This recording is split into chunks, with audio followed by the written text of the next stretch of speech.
Everyone, today topic is structure of atom. अब हमने last section में ये पढ़ा, हमारे लास्ट सेक्शन के उसमें कि एटम होता क्या है। डाल्टन ने एटम के बारे में बताया कि स्मॉलेस्ट इंडिविजुअल पार्टिकल है, लेकिन बताया that is not proof, experimental का प्रूफ कुछ नहीं था। तो बाद में ये निकला जब कुछ और नए साइंटिस्ट आए, क्योंकि 1800 से 1900 तक की करीबन की जो डाल्टन की थ्योरी थी वो अपने आप में बहुत यूजफुल थ्योरी थी। लेकिन उसके बाद जो साइंटिस्ट आए उनके माइंड में ये आया कि एटम के अंदर भी क्या कुछ और होता है, क्या एटम किन से मिलके बनता है।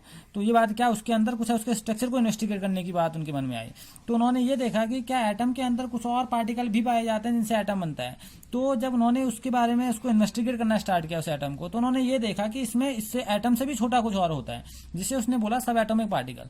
तो उन्होंने उनको बोला इलेक्ट्रॉन, प्रोटॉन, न्यूट्रॉन। तो उन्होंने बोला कि एटम के अंदर भी सब एटॉमिक पार्टिकल पाए जाते हैं जो एटम से भी छोटे हैं, ठीक है। तो उनको बोला गया इलेक्ट्रॉन, प्रोटॉन और न्यूट्रॉन। तो हम बोल सकते हैं atom is the smallest individual particle of the matter. Atom is made of electron, proton and neutron. तो एटम अब किससे मिलकर बन रहा है? Electron, proton, neutron. अब इन्होंने बोला और इसको एक्सपेरिमेंट के थ्रू क्या किया, दिखाया भी हमें कि हाँ ये कैसे इसके अंदर इलेक्ट्रॉन, प्रोटॉन, न्यूट्रॉन पाए जाते हैं। ये कब मिला? जब हमने एटम को क्या किया, इन्वेस्टिगेट किया, ठीक है। अब हम पहले जानते हैं कि ये 3 सब एटॉमिक पार्टिकल की डिस्कवरी किसने की, इसका चार्ज कैसा था। फिर हम 1 बाय 1 सीखेंगे कि इलेक्ट्रॉन कैसे डिस्कवर हुआ है, प्रोटॉन और फिर न्यूट्रॉन। तो पहले सीखते हैं कि कौन कौन से सब एटॉमिक पार्टिकल पाए जाते हैं एटम के पास। एक ब्रीफ में इसको जान लेते हैं। पार्टिकल इलेक्ट्रॉन, प्रोटॉन और न्यूट्रॉन। डिस्कवरी, इलेक्ट्रॉन की डिस्कवरी जे थॉमसन ने 1869 में की थी। प्रोटॉन की जो डिस्कवरी है वो गोल्डस्टीन और रदरफोर्ड के नाम पर है, लेकिन इसको जो पेटेंट कराया था और जो इसके आइडिया को जो ब्रॉड रूप से इसको बताया था वो बताया था रदरफोर्ड ने। तो इसकी जो डिस्कवरी जाती है वो रदरफोर्ड के नाम पे जाती है। रदरफोर्ड ने बताया था 1920 पे। और जो न्यूट्रॉन है वो उसकी जो डिस्कवरी की थी चैडविक ने की थी 1932 में।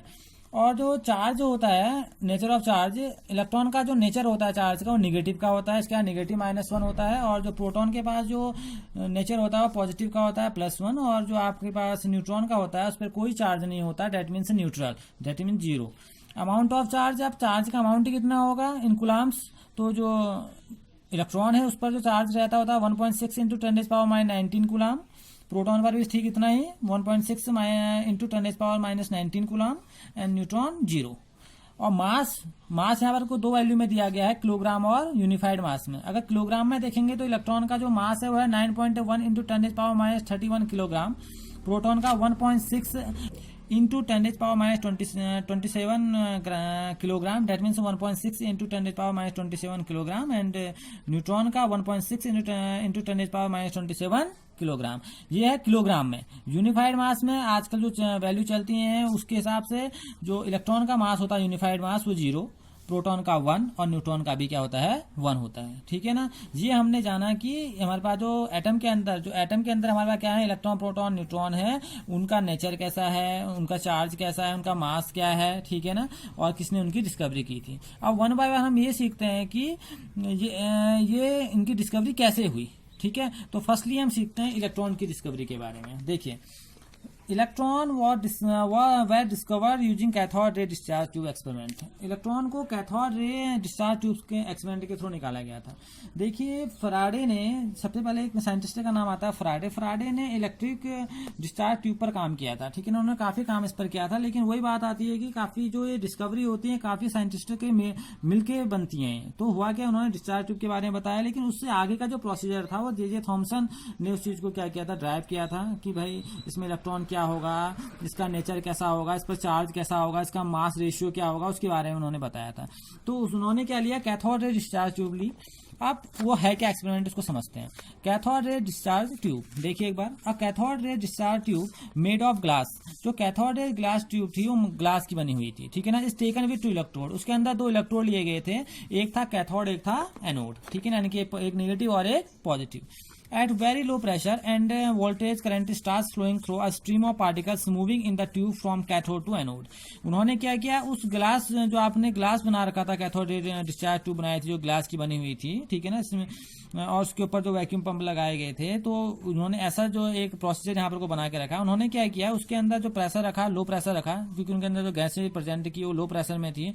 उन्होंने क्या किया, उसमें करंट देना स्टार्ट किया। जब करंट देना स्टार्ट किया तो स्ट्रीम के तो क्या करा, flowing through a stream of particle, particle. तो पार्टिकल क्या करने लगे, मूव करने लगे, और मूव करने के बाद कहां से कहां की ओर मूव करने लगे, ये कैथोड से एनोड की ओर क्या करने लगे, मूव करने लगे। बात समझना। तो दीज रे कॉल्ड कैथोड रे, इन रेज को क्या बोला उन्होंने, कैथोड रे बोला, ठीक है ना, क्योंकि वो कैथोड से किसकी ओर जा रहे थे, एनोड की ओर जा रहे थे। When the cathode ray struck the other end of glass tube, जब उन्होंने देखा कि एक एंड यहाँ होगा तो एक एंड ग्लास रॉड का क्या होगा, यहाँ होगा। जो सेकंड एंड में क्या कर रहा था, जहां पर कैथोड रे टकरा रही थी, तो वहां पर उन्होंने क्या कर दिया, एक फ्लोरोसेंट मटेरियल लगा दिया, और उसमें जब वो टकराए तो उसमें क्या छोड़े थे, एक ब्राइट स्पॉट छोड़े थे, ठीक है ना। वो ब्राइट स्पॉट का मतलब है कि ये रे, क्योंकि अब रे तो हमें दिखेंगी नहीं ना, क्योंकि वो इन्डिविजुअल होती हैं। तो अब होता क्या है, जैसे उसमें स्पॉट छोड़ना स्टार्ट करती हैं, तो इसका मतलब है जो रे हैं वो क्या हो रही है, मूव कर रही हैं। और मूव कहां से कर रहे हैं, कैथोड से एनोड की ओर मूव कर रहे हैं, क्योंकि फ्लोरोसेंट मटेरियल पर उनका क्या बन रहा था, उनके स्पॉट बनने स्टार्ट हो जा रहे थे, ठीक है ना।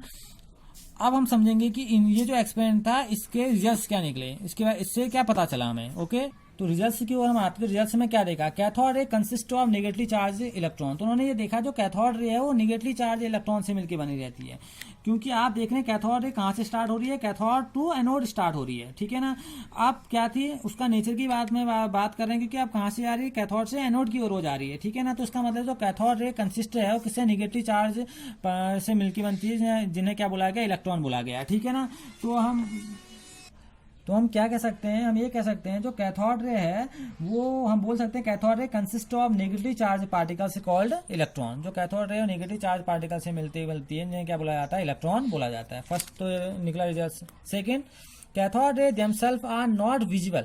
कैथोड रे अपने आप में दिखेंगे नहीं, मैंने बोला था विजिबल नहीं है। अब वो दिखेंगे नहीं तो पता कैसे चला फिर, but their behaviour can be observe with the help of fluorescent material. क्योंकि आपने जो फर्स्ट एंड जो था और जो सेकंड एंड था, एक इलेक्ट्रोड है जो इसके नीचे पीछे आपने फ्लोरोसेंट मटेरियल लगा रखा, वहां पर ये क्या छोड़ी है, अपना स्पॉट छोड़ी है, जिससे पता चल रहा है कि कैथोड से एनोड की ओर ये जा रही है। तो विजुअल तो नहीं है, लेकिन ये ऐसी एक चीज हो सकती है कि आप क्या कहें, फ्लोरोसेंट मटेरियल दिखाएंगे तो यहाँ पर कोई स्पॉट आपको दिखेंगे। Okay, in absence of electrical and magnetic field, अगर इलेक्ट्रिकल और मैग्नेटिक फील्ड के एब्सेंस है, वहां इलेक्ट्रिकल और मैग्नेटिक फील्ड रखे ही नहीं गए हैं, तो cathode ray travel in a straight line. तो कैथोड रे हमेशा कैसी लाइन में चलेंगी, स्ट्रेट लाइन में चलेंगी। Okay, in presence of electrical and magnetic field, और अगर उसके अंदर जहां आपने ग्लास मटेरियल रखा, जहां आपने इलेक्ट्रोड रखी है, अगर वहां पर इलेक्ट्रिकल और मैग्नेटिक फील्ड प्रेजेंट है, इसका मतलब है behaviour of cathode ray is similar to shown by electron. जैसा बिहेवियर इलेक्ट्रॉन शो करते हैं वैसा बिहेव कौन शो करेंगे, आपका कैथोड रे भी क्या करेंगे, शोन करेंगे, वो भी ठीक वैसा ही बिहेवियर दिखाएंगे। ठीक, the characteristics of the cathode ray do not depend upon the material of electrode. बहुत इंपॉर्टेंट बात है, जो कैरेक्टरिस्टिक्स है कैथोड रे की वो डिपेंड नहीं करती कि आपके जो इलेक्ट्रोड है वो किस मटेरियल से बना हुआ है, या secondly the nature of the gas present in the cathode ray tube. और जो कैथोड रे में है उसमें गैस कैसी प्रेजेंट है, उसका नेचर कैसा है उस गैस का, उससे उसको कोई फर्क नहीं पड़ता। मेन इंपॉर्टेंट बात, जो कैथोड रे का जो कैरेक्टरिस्टिक्स है वो डिपेंड नहीं करता कि आपका जो इलेक्ट्रोड है वो किससे मिलकर बना है, और जो कैथोड रे के अंदर जो गैस भरी हुई है उसका नेचर कैसा है, उससे उसको कोई फर्क नहीं पड़ता। ये कुछ 5 रिजल्ट इससे निकले कि आपके कैथोड रे क्या है। इसलिए जो कैथोड रे को बोला जाता है वो इलेक्ट्रॉन के फेवर के लिए बोला जाता है। इससे कंक्लूड निकलता है that electrons are basic constituents of all the atom. इसका मतलब है जो इलेक्ट्रॉन है वो क्या है, बेसिक पार्ट है किसी भी एटम का। तो हमें बोल सकते हैं कि वो नेगेटिव चार्ज है, ठीक है ना। यहाँ से बात निकल के आई, ठीक है ना। और इलेक्ट्रिक डिस्चार्ज ने दिखाया कि इलेक्ट्रिकल और मैग्नेटिक फील्ड में कैसे काम करती हैं, जैसे इलेक्ट्रॉन पर प्रभाव नहीं पड़ा है, वो स्ट्रेट लाइन में जा रही है, उससे कैथोड रे भी स्ट्रेट लाइन में जा रही है आपकी। तो वही बात यहाँ से कंक्लूजन यहाँ से निकले कि यहाँ पर से क्या इसमें होता है, ठीक है ना। तो हम ये कह सकते हैं 10 इससे क्या कंक्लूड निकला, 10 we can conclude that electrons are basic constituents of all the atoms. Okay, अब कुछ नई बातें और निकली यहाँ से। Charge to mass ratio of an electron was determined by Thomson. अब देखिए चार्ज, क्योंकि मैंने बोला ना इसमें मैक्सवेल हो गया, बहुत सारे साइंटिस्टों ने भी काम किया इनमें डिस्चार्ज बनाने में। तो अब इसके बारे में और इसको डेवलप करने का जो नाम जाता है वो थॉमसन को जाता है। थॉमसन ने क्या देखा, चार्ज और मास रेशियो निकाला इलेक्ट्रॉन का, जो उन्होंने डिटरमाइन किया कि इलेक्ट्रॉन का जो वो है वो मास रेशियो कितना है, 1.758 इंटू 10⁻11 किलोग्राम पर केजी।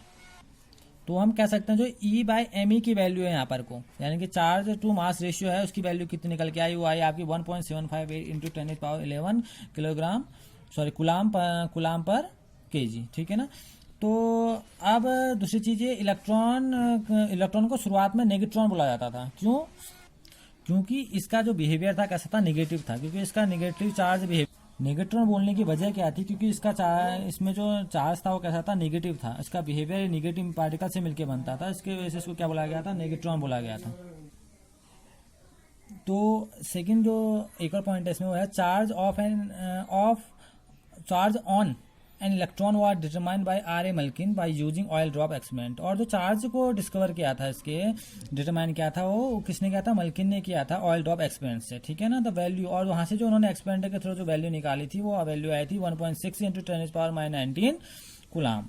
और तो मास ऑफ एन इलेक्ट्रॉन वो डिटरमाइन, और जो मास था इलेक्ट्रॉन का वो किसने डिटरमाइन किया था, वो कंबाइनिंग है, वो कंबाइन रिजल्ट है थॉमसन और मल्किन का, ठीक है ना। आर ए मल्किन और थॉमसन ने अपने अपने एक्सपेरिमेंट में जो निकाला था वैल्यू, उससे डिटरमाइन किया था मास किसका, इलेक्ट्रॉन का। और वो मास कितना आया था, 9.1 × 10⁻31 किलोग्राम।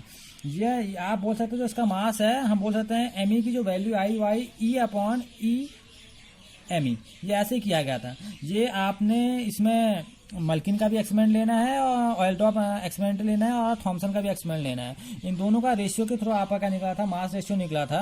क्योंकि यहाँ पर को जो वैल्यू आई थी 1.6 × 10⁻⁹ आई थी अपॉन E/ME की वैल्यू अभी आपने देखा था ऊपर कितने निकल के आई थी, वो आई थी 1.75 × 10⁻11। इनको सॉल्व भी किया था, जो वैल्यू आई थी 9.1 × 10⁻31 किलोग्राम, ठीक है। तो यहाँ से आपने मास, तो हम बोल सकते हैं चार्ज को डिटरमाइन करने वाले मल्किन थे, और जो मास था उसको डिटरमाइन करने का श्रेय दोनों को जाता है, डेवलप करने का वो थॉमसन को भी जाता है और मल्किन को भी जाता है। दोनों के एक्सपेरिमेंट कंबाइन हुए और कंबाइन होने के बाद उन्होंने किसको क्या निकाला था, मास को कंसिडर किया था।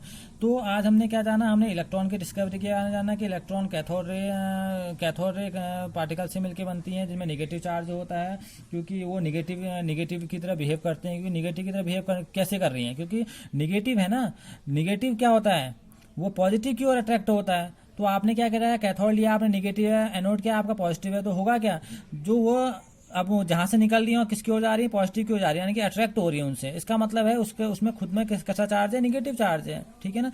तो उन निगेटिव पार्टिकल्स को क्या बोला गया, इलेक्ट्रॉन बोला गया, ठीक है ना। तो बोला गया cathode consist of negative charge particles called electrons. Okay, ये था आपका इलेक्ट्रॉन। अब जो हम नेक्स्ट लेक्चर में पढ़ेंगे, नेक्स्ट लेक्चर में वो पढ़ेंगे हम प्रोटॉन की डिस्कवरी के बारे में। Okay, thank you.